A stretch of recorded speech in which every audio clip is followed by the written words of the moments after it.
आज जो आप कहानी सुनने जा रहे हैं वो अतृप्त भावनाओं की कहानी है। एक लड़की हनीफा है। उसको सादत हसन मंटो एक अस्पताल में देखते हैं और उसकी आंखों पर फिदा हो जाते हैं। हनीफा के रवैये से ऐसा महसूस होता है कि एक तो अस्पताल नई जगह है, तो ये उनकी मदद के लिए आगे जाते हैं और उनकी आंखों की गहराई में डूब जाते हैं। कुछ कुछ इनको लगता है कि हनीफा भी इन पर फिदा हो गई है, लेकिन बाद में धीरे धीरे जो अफसाना है वो कुछ अलग तरीके से खुलता है। आइए कहानी सुनते हैं। आइए सुनते हैं सादत हसन मंटो का अफसाना आंखें। कहानी वाली सोनम की आवाज़ में। उसके सारे जिस्म में मुझे उसकी आंखें बहुत पसंद थी। ये आंखें बिल्कुल ऐसी ही थीं जैसे अंधेरी रात में मोटर कार की हेडलाइट्स, जिनको आदमी सबसे पहले देखता है। आप ये ना समझिएगा कि वो बहुत खूबसूरत आंखें थीं, हरगिज़ नहीं। मैं खूबसूरती और बदसूरती में तमीज़ कर सकता हूँ, लेकिन माफ़ कीजिएगा, इन आँखों के मामले में सिर्फ इतना ही कह सकता हूँ कि वो बहुत खूबसूरत नहीं थी, लेकिन इसके बावजूद उनमें बेपनाह कशिश थी। मेरी और उन आँखों की मुलाकात एक अस्पताल में हुई। मैं उस अस्पताल का नाम आपको बताना नहीं चाहता, इसलिए कि इससे मेरे इस अफसाने को कोई फ़ायदा नहीं पहुँचेगा। बस आप यही समझ लीजिए कि एक अस्पताल था जिसमें मेरा एक अजीज़ ऑपरेशन कराने के बाद अपनी ज़िंदगी की आखिरी सांसें ले रहा था। यूँ तो मैं तीमारदारी का कायल नहीं, मरीज़ों के पास जाकर उनको दम दिलासा देना भी मुझे नहीं आता, लेकिन अपनी बीवी के पैहम इसरार पर मुझे जाना पड़ता कि मैं अपने मरने वाले अजीज़ को अपने खुलूस और मोहब्बत का सबूत दे सकूं। यकीन मानिए कि मुझे सख्त कोफ्त हो रही थी। अस्पताल के नाम ही से मुझे नफ़रत है, मालूम नहीं क्यों। शायद इसलिए कि एक बार बम्बई में अपनी बूढ़ी हमसाई को, जिसकी कलाई में मोच आ गई थी, मुझे जे अस्पताल में ले जाना पड़ा था। वहाँ कैजुअलिटी डिपार्टमेंट में मुझे कम अज़ कम 2.5 घंटे इंतज़ार करना पड़ा था। वहाँ मैं जिस आदमी से भी मिला, लोहे के मानिंद सर्द और बेहिस था। मैं उन आंखों का जिक्र कर रहा था जो मुझे बेहद पसंद थी। पसंद का मामला इनफिरादी हैसियत रखता है। बहुत मुमकिन है अगर आप ये आंखें देखते तो आपके दिलो दिमाग में कोई रद्द अमल पैदा ना होता। ये भी मुमकिन है कि आपसे अगर उनके बारे में कोई राय तलब की जाती तो आप कह देते, निहायत वाहियात आंखें हैं। लेकिन जब मैंने उस लड़की को देखा तो सबसे पहले मुझे उसकी आंखों ने अपनी तरफ मुतवज्जा किया। वो बुर्का पहने हुए थी, मगर नकाब उठा हुआ था। उसके हाथ में दवा की बोतल थी और वो जनरल वार्ड के बरामदे में एक छोटे से लड़के के साथ चली आ रही थी।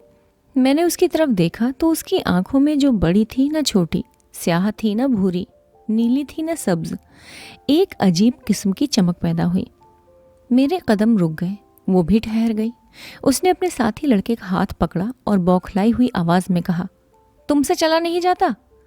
लड़के ने अपनी कलाई छुड़ाई और तेज़ी से कह चला, चल तो रहा हूँ, तू तो अंधी है। मैंने ये सुना तो उस लड़की की आंखों की तरफ दोबारा देखा। उसके सारे वजूद में सिर्फ उसकी आंखें ही थीं जो पसंद आई थीं। मैं आगे बढ़ा और उसके पास पहुंच गया। उसने मुझे पलके न झपकाने वाली आंखों से देखा और पूछा, एक्सरे कहाँ लिया जाता है? इत्तेफाक की बात है कि उन दिनों एक्सरे डिपार्टमेंट में मेरा एक दोस्त काम कर रहा था और मैं उसी से मिलने के लिए आया था।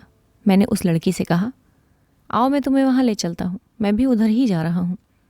लड़की ने अपने साथी लड़के का हाथ पकड़ा और मेरे साथ चल पड़ी।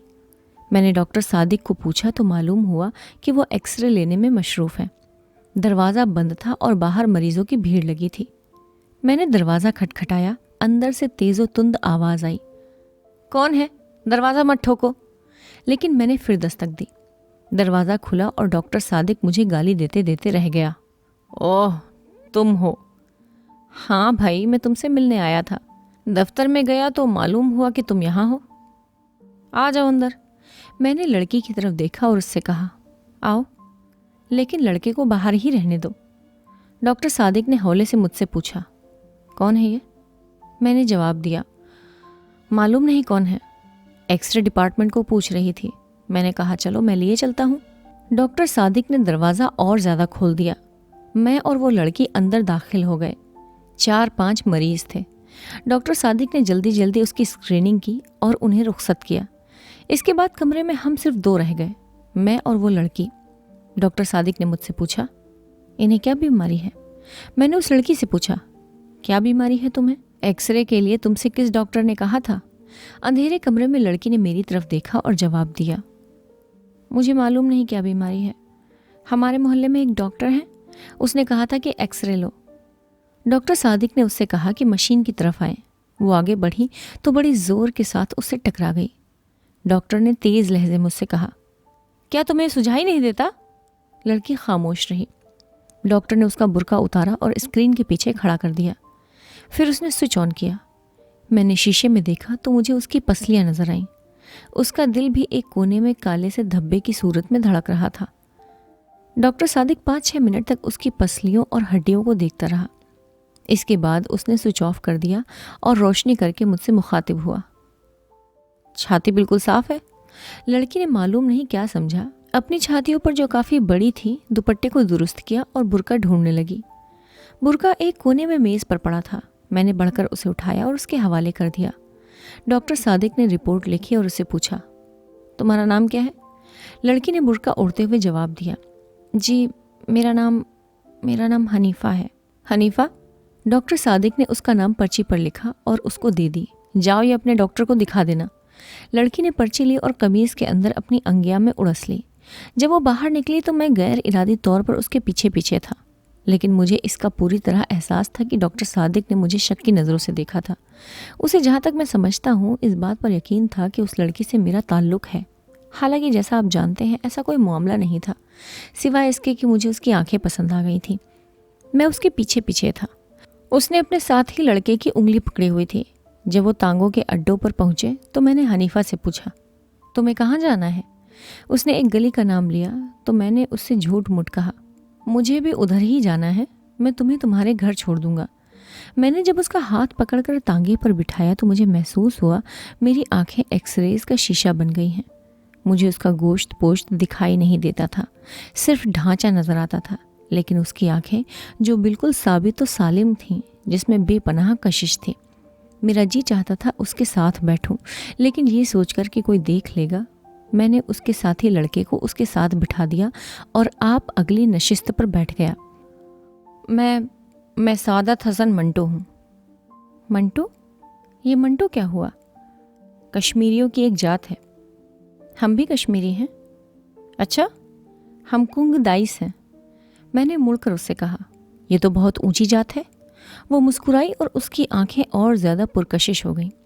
मैंने अपनी ज़िंदगी में बेशुमार खूबसूरत आंखें देखी थी, लेकिन वो आंखें जो हनीफ़ा के चेहरे पर थी बेहद पुरकशिश थी। मालूम नहीं उनमें क्या चीज़ थी जो कशिश का बाइस थी। मैं इससे पेशतर अर्ज़ कर चुका हूँ कि वो कतन खूबसूरत नहीं थी, लेकिन इसके बावजूद मेरे दिल में खूब रही थी। मैंने जसारत से काम लिया और उसके बालों की एक लट जो उसके माथे पर लटक कर उसकी एक आंख को ढांप रही थी, उंगली से उठाया और उसके सर पर चस्पा कर दी। उसने बुरा नहीं माना। मैंने और जसारत की और उसका हाथ अपने हाथ में ले लिया।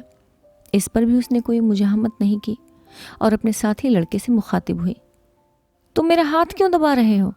मैंने फ़ौरन उसका हाथ छोड़ दिया और लड़के से पूछा, तुम्हारा मकान कहाँ है? लड़के ने हाथ का इशारा किया। उस बाजार में। तांगे ने उधर का रुख किया। बाजार में बहुत भीड़ थी, ट्रैफिक भी मामूली से ज़्यादा। तांगा रुक रुक कर चल रहा था। सड़क में चूंकि गड्ढे थे इसलिए ज़ोर से धचके लग रहे थे। बार बार उसका सर मेरे कंधों से टकराता था और जी चाहता था मेरा कि उसे अपने जानू पर रख लूं और उसकी आंखें देखता रहूं। थोड़ी देर के बाद उसका घर आ गया। लड़के ने तांगे वाले से रुकने के लिए कहा। जब तांगा रुका तो वो नीचे उतरा। हनीफ़ा बैठी रही। मैंने उससे कहा, तुम्हारा घर आ गया है। हनीफ़ा ने मुड़कर मेरी तरफ अजीबो गरीब आंखों से देखा। बदरू कहाँ है? मैंने उससे पूछा। कौन बदरू? वो लड़का जो मेरे साथ था। मैंने लड़की की तरफ देखा जो तांगे के पास ही था। ये खड़ा तो है? अच्छा, ये कहकर उसने बदरू से कहा, बदरू मुझे उतार तो दो। बदरू ने उसका हाथ पकड़ा और बड़ी मुश्किल से नीचे उतारा। मैं सख्त मुतहय्यर था। पिछली नशिस्त पर जाते हुए मैंने उस लड़के से पूछा, क्या बात है, ये खुद नहीं उतर सकती? बदरू ने जवाब दिया, जी नहीं, इनकी आंखें ख़राब हैं, दिखाई नहीं देता। आप सुन रहे थे सादत हसन मंटो की लिखी हुई कहानी आंखें। कहानी वाली सोनम की आवाज़ में।